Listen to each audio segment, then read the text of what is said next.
what I hope to share with your viewers on this video is really some practical tips on how to read the political landscape inside an organisation, and to really work out how you can have an authentic and positive impact on it.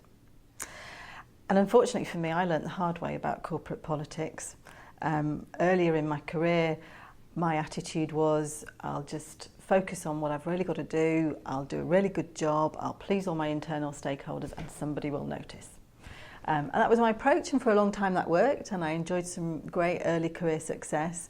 And I guess what I realised looking back is actually that success was very, very dependent on a great line manager who did notice and who did advocate for me when they were in the relevant reviews. I later on applied for a big promotion and I got the job, but I didn't get the salary or the grade that went with it.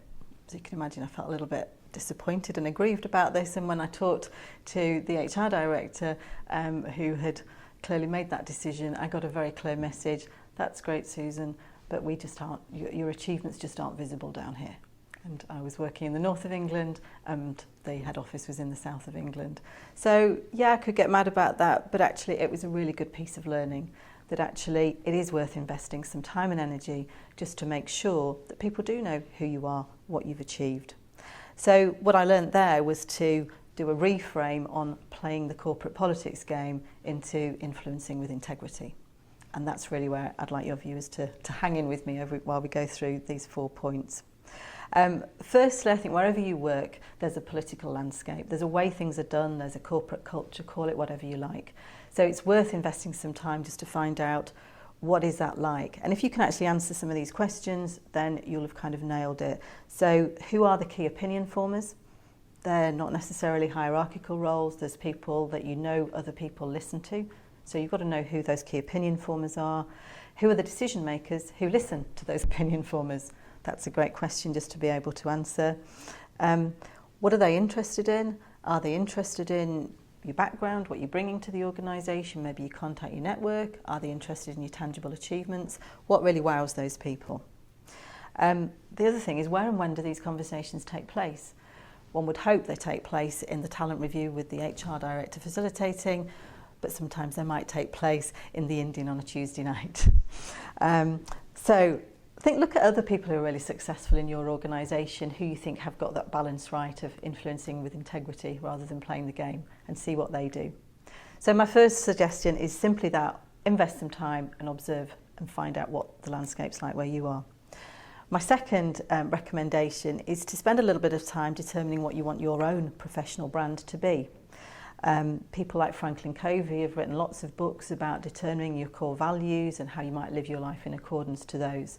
And while sometimes that might appear a little bit evangelical, I think there's a lot to be said for working out actually, who am I, what do I stand for, what are my core principles, and actually how do I therefore need to behave on a day-to-day basis in order to make sure I'm living in accordance with that. So again, think about, how do people describe me when I'm not there? Is that in accordance with my values, and am I really thinking about my behaviour in every situation?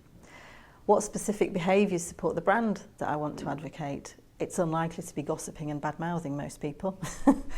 It might be bringing a little bit of objectivity to some of those conversations. So a key thing for me, once you've determined your brand, make sure your behaviour is in accordance with that at all times.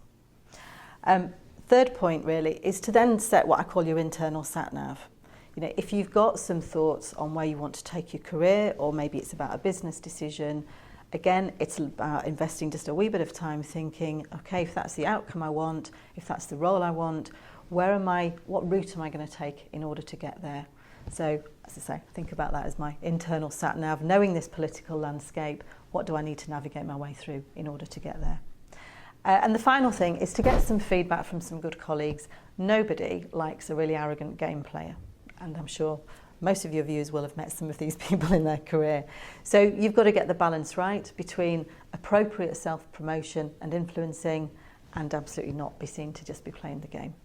So some great feedback and self-awareness from colleagues often helps. A few reality calls can be great. So in conclusion, if you want to navigate your way through that political landscape, influence with integrity, 4 key things: take some time to work out the political landscape. What's your professional brand and behave in accordance with it? set your internal sat-nav if you're going to try and influence for a specific decision, and make sure you get some ongoing feedback in terms of how you come across.